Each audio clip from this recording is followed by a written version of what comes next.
Ang mga resibong nakalap ngayong hapon. Babae sa Makanin City gumapang palabas ng imbornal na kanya rin daw tirahan.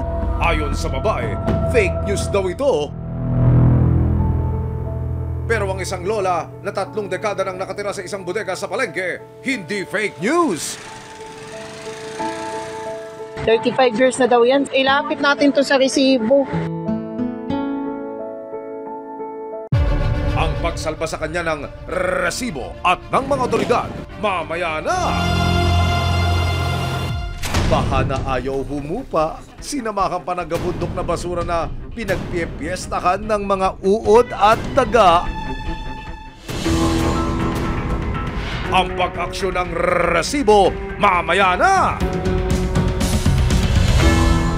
Good morning po, sir. Susunod, ang paghahanap ng resibo sa mga kamag-anak ni Lola, maging matagumpay kaya?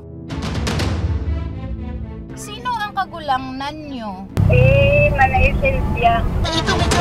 Ito medyo matunay. Ano imo complete name? Silvia. Abangan mamaya, kabundok na basura sa Agonoy, Bulacan, matagal nang hindi nakokolekta dahil daw sa baha. Resibo, walang lusot ang may retraso.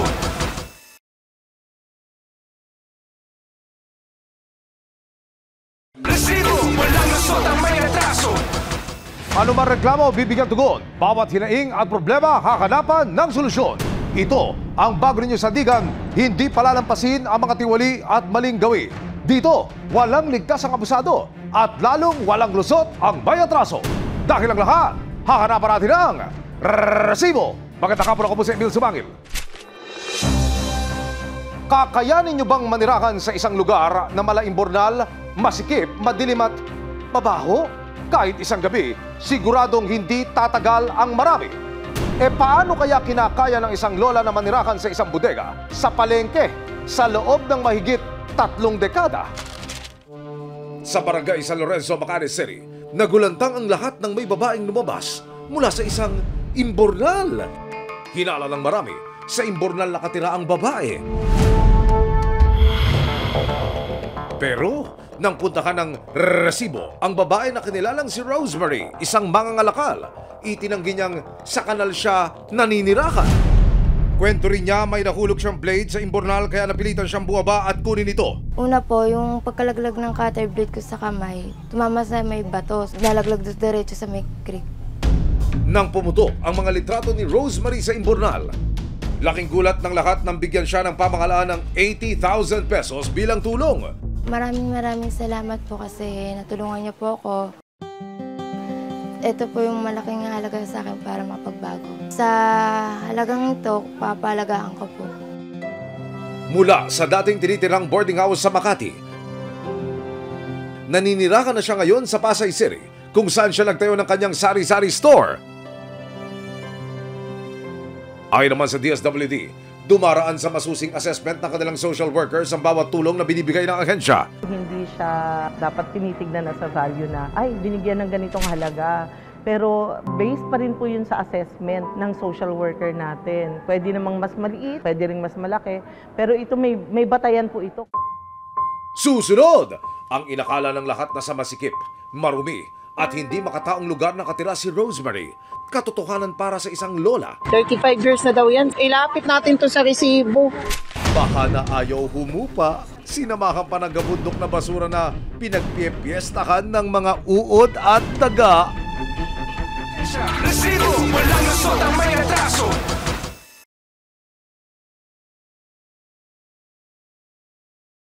Resibo, walang lusot ang may retraso.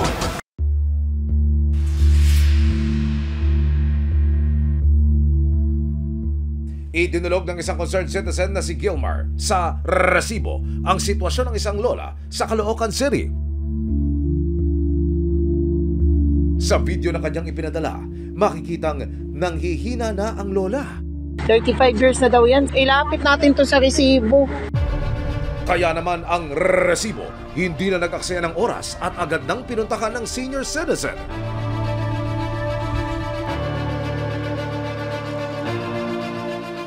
Matagal ko na po siyang kilala.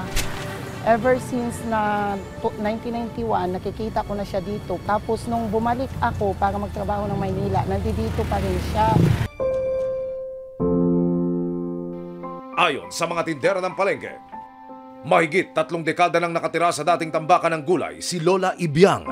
Matagal na kasi nung time na hindi pa ako nagtitinda dito, nandito na yan eh. Ibiang! Nang matagpuan siya ng resibo, madungis, payat at hirap kumilos si Lola Ibiang.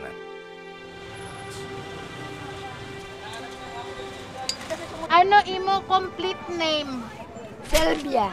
Sylvia ano? Ang ako nila pangalan, ang apelyido ko sa dalaga ko, Andrali. Ang nag-asawa ko ngayon, Cruz ang apelyido. Dati ring tindera sa palengke si Lola Ibiang. At nang humina ang katawan, sa imbakan ng gulay na niya piniling tumira.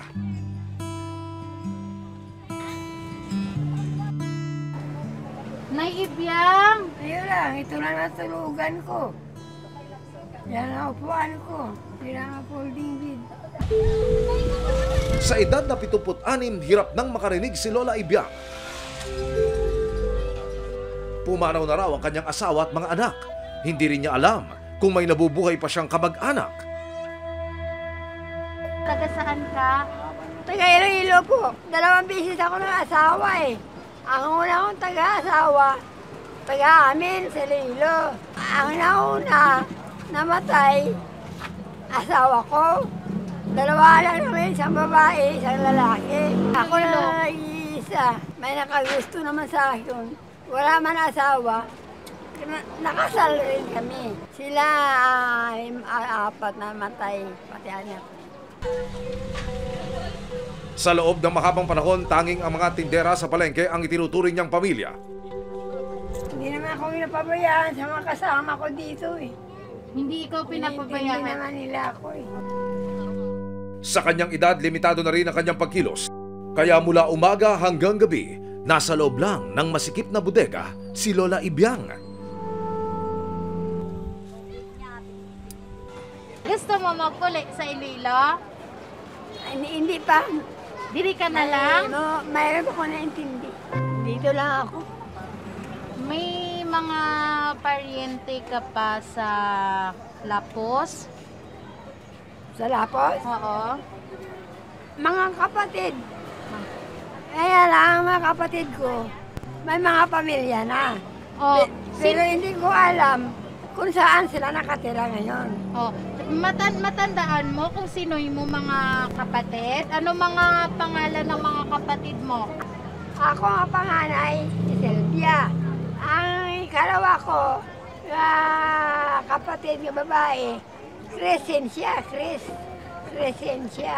Tapos ang ikatatlo ko, na lalaki, Angelino siya. Angelino. Tapos, may si Helna, may si Belinda, yun lang.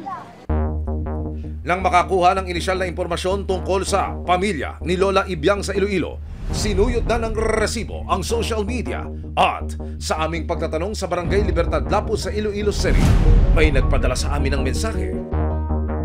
Pwede mo mapangalanan kung sino ang anom mga utod? Si Manay Sylvia, si Kiseng, si Morito, si Elna, si Hilda, ako. Siya na nga kaya ang matagal nang hinahanap na kapatid ni Lola Ibiang. Idinulog ng resibo ang sitwasyon ni Lola Ibiang sa City Social Welfare Development Office o CSWDO ng Caloocan City. Nang malaman ang kalagayan ni Lola Ibiang, pinuntahan ng ilang opisyal ang palengke.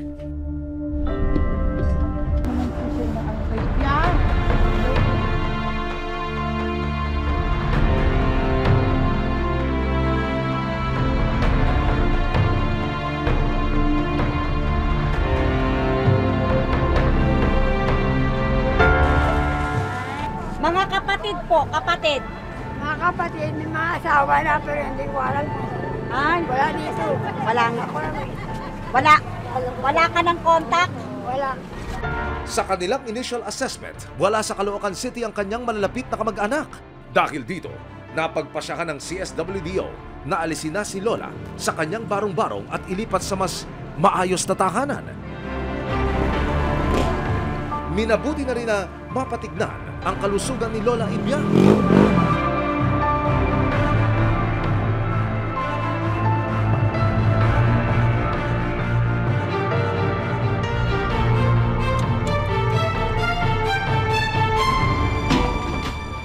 Okay naman po lahat ng laboratories niya except po doon sa fracture niya. So, we gonna work out po yung pag-check up po niya sa ortho. 2 araw siyang nanatili sa ospital para magpalakas at mabigyan ng mga bitamina para sa nanghihina na niyang katawan.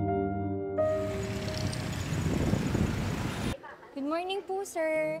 Samantala, patuloy pa rin ang resibo sa pakikipag-ugnayan sa Barangay Libertad Lapus sa Iloilo City. Kilala niyo po ba si Crizelda Andrade? Kilala. Kumpirmado, buhay pa ang 5 kapatid ni Lola Ibiang.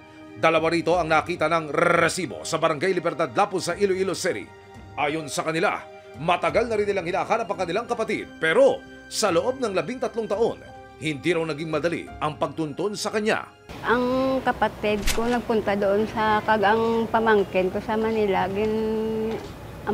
Sabi man ko nga anapin na si Manay dito sa Manila. Kahit balo sa mo, sikot-sikot mo. Amo na ambal nila, wala makuno nila makita. June 3, nakalabas na ng ospital si Lola Ibiang at dinala na siya sa kanyang magiging pansamantalang tahanan. I-refer natin siya doon sa aming temporary shelter. Doon muna siya mag-i-stay habang ipinoprocess natin yung pag-locate sa mga kamag-anak niya, no? At upang ipaalam yung kanyang kalagayan. Si Lola Ibiang, mas maayos at mas malinis na ang kalagayan kaysa noong una namin siyang nakilala. Dumating din sa shelter ang kanyang mga kaibigan mula sa palengke para kumustahin siya. Sino kami? Kilala mo kami? Ha? Sino kami? Kilala mo pa kami? Nahintay na lang kayo eh. Nako, nalihintay na po. Bakit? Ba't tinatay mo kami? Pupunta mo sa natirahan ko. Wala ka na tirahan eh. Impit ko mga gamit ko. Tignan mo, ang ganda-ganda nila. Malinis siya. Tsaka malinis, naalagaan. Eh doon hindi eh. Hanggang pagkain lang ang tulong namin sa kanya.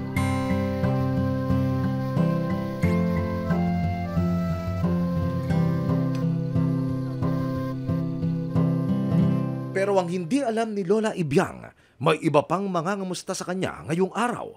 Ang kanyang pamilya na mahigit 1 dekada na niyang hindi nakakausap. Gusto niyo po ba siyang makita? Nandito ba? Pero gusto niyo pong makita? Oo, makauwi doon sa amin. Papakita namin sa'yo, ha?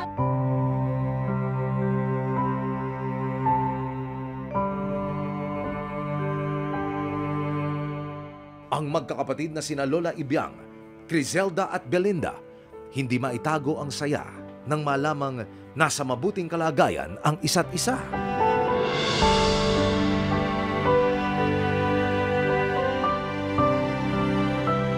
Kilala niyo po si Belinda? Kapatid ko. Kapatid niyo po, si Belinda. Si Crizelda po, kilala niyo? Oo. Ayan po sila, si Belinda at si Crizelda. Dalawa sila. Opo, ayan po sila. Manay, puli ka na de. Ang bala ko, ang magaling ang paa ko, uuwi na ako. Uwi na po kayo sa Iloilo. Pag gumaling na po kayo. Sa nais ng kanyang mga kapatid na pauwi na lang siya ng Iloilo City, kailangan daw munang idaan sa tamang proseso ang pag-turnover kay Lola Ibiang.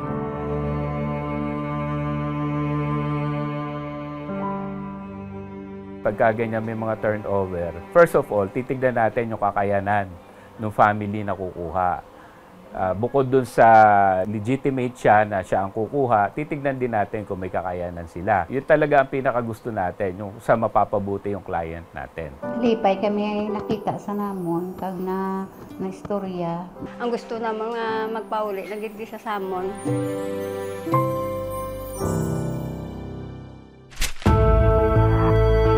Tuluyang lumubog sa baha o matabunan ng gabundok na mga basura? Bakasura ang dobleng pasanin ng mga residente sa isang komunidad sa Agonoy, Bulacan. Ang siste, hindi raw mahakot ng lokal na pamahalaan ang mga basura dahil sa baha.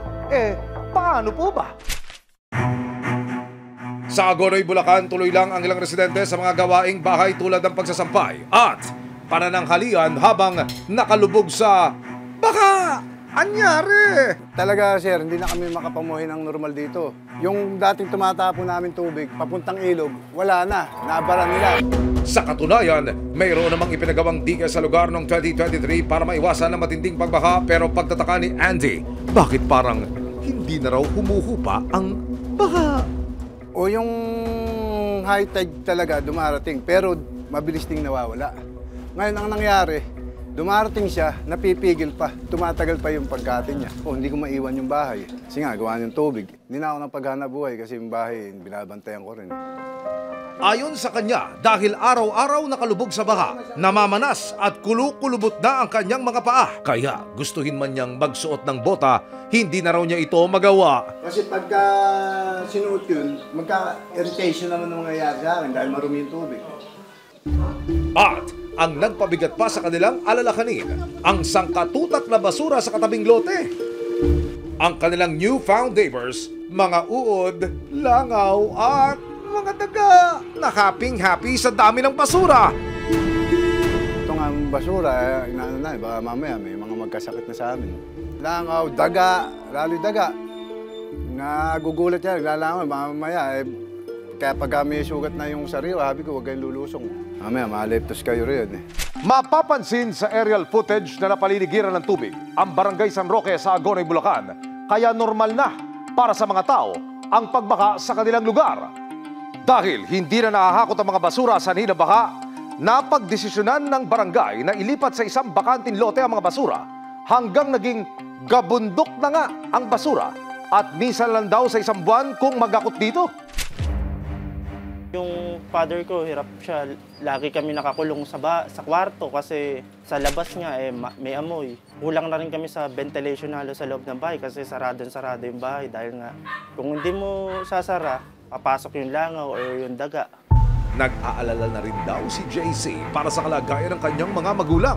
Nung dumadami na yung basura, yun talaga, namamroblema na kami. Tulad ng sabi ko, yung father ko, hindi na nawala yung ubo. May sakit pa siya sa puso. Ayon sa punong barangay, inilapit na rin nila sa pamahalaan ng Agonoy, Bulacan ang kanilang reklamo noong November 2024. Pero hanggang ngayon ay hindi pa rin daw na-aksyonan ng gabundok na problema sa kanilang lugar. Lagi po namin tinatawag sa kanila na kung po pwede hakutin. Ang lagi nilang katuwiran, laging mataas ang tubig, baha. Hindi raw yung truck daw nila, hindi po pwede, masisira, ayaw daw pumayag ng kontraktor. Yung problema ngayon napakatagal na panahon na. Kaya naman ang panawagan din ni na Kapitan. Paano naman kami, iwanan na lang ba ninyo kami ganito? Magtitiis na lang ba kami na yung basura namin, bahala na kami. Alam naman nila yung responsibilidad nila. Nakapanayam ng resibo ang Bulacan DPWH, 1st District Engineering Office na tumutok sa pagpapagawa ng dike.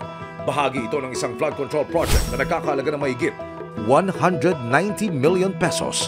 Natapos ang mga proyekto noong 2023 at 2024. Ayon sa kanila, ginawa ang flood control project para hindi umakyat ang tubig sa mga bahay na malapit sa ilog. Itong project na ito na aming kinundak, ang proyekto pong ito ay kung makikita nyo, ang bayan ng Hagonoy ay isa sa mga lumulubog na lugar. Kaya aming minarapat na lagyan ito ng mga dike o flood control project na sinasabi. Sa pag-inspeksyon ng ilang engineers ng DPWH kasama ang resibo, nakita ang rason kung bakit hirap bumaba ang tubig. Ang ilan daw kasing drainage sa lugar, barado. Ang isa pa sa nating kailangang isaayos, magkaroon ng drainage system dito sa area na to. Kasi kung inyong makikita po sir, para siyang isla dito sa Hagonoy na napapalibutan ng Hagonoy River at mga plaisdaan dito sa likod. Sana makipag-coordinate din sila sa local government. June 4, 2025, pinuntahan ng resibo ang lokal na pamahalaan ng Agonoy, Bulacan, pero bigo kaming makakuha ng anumang tugon mula sa kanila tungkol sa problema sa basura at maradong drainage. June 5, 2025, inilapit na ng resibo ang patong-patong na problema ng mga residente ng San Roque sa Kapitolyo ng Bulacan. Agad po akong nagtawag, nakipag-ugnayan sa Menro ng Hagunoy. At sinabi ko po na merong issue dyan sa barangay, may problema at merong nag-complain sa aming tanggapan. Sa lalong madaling panahon ay ito po ay mahakot na. Umaga ng June 6, dumating na ang truck sa barangay para simulan ang pag-aakot ng basura. Pagka nga po may dumadating diyang truck ng basura, tuwan-tuwan na kami. Sana ituloy-tuloy na. Naku, laking pasasalamat po namin kasi makakapamuhay na kami ng normal. Nagpapasalamat din po ako sa team ng resibo. Nagawan niyo po ng agarang tulong. Siniguro ng lokal na pamahalaan na magiging regular na ang pag-aakot ng basura sa lugar. Ang sabi po ay nangako po ang aking kasangguning Menro, magkakaroon po sila ng paghahakot ng basura at titiyakin po nila na yung basura po na naipon na yan ay mauubos po. Patuloy pa rin ang resibo sa paghingi ng pahayag mula sa lokal na pamahalaan ng Hagonoy tungkol sa kanilang plano para sa mga baradong drainage sa lugar. Pero wala pa rin silang tugon hanggang ngayon. Karapatan ng bawat tao ang magkaroon ng malinis at ligtas na tirahan dahil kalusugan na ng mga mamamayan ang nakataya. Tututukan ng resibo ang mga pangakong binitawan, mga pangakong sana'y hindi isinulat sa tubig o matabunan kalaunan.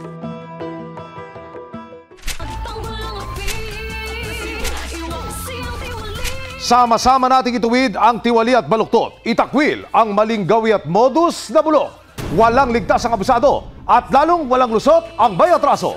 Dahil ang lahat, haharapan natin ang resibo. Hanggang sa muli, ako po si Emil Sumangil.